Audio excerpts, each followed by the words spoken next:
Okay, Bram, let me ask you. How many provinces in Canada? 10. Okay, how many provinces in China? 23. How many provinces in the Philippines? I don't know. How many? Believe it or not, 81.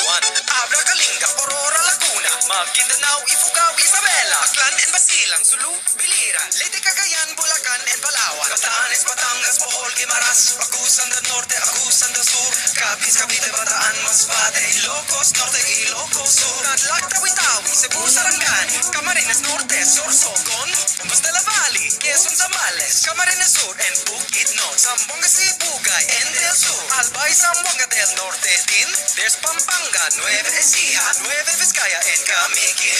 These are the Philippine provinces. Every Pinoy in the world comes from one of them. Mabuhay! These are the Philippine provinces. There are 7,107 islands. Davao Oriental and Occidental, Davao del Sur, Davao del Norte, Cross Oriental and Occidental, Siquijor Mountain, Southern Leyte, South Cotabato, Catanduanes, Sultan Kudarat, Pangasinan, Misamis Oriental, Iloilo, Luzon, Samar, and the eastern one, Surigao del Norte and del Sur, Misamis Occidental, Samar, Canao del Norte and del Sur, Oriental, Mindoro and Rizal, Benguet, Antique and Marinduque, Dinagat Islands, then Romblon, Quirino, Apayao and Cotabato, Occidental Mindoro, La Union.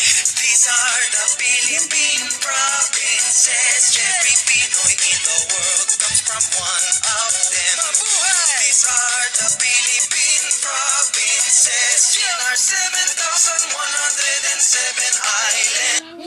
islands.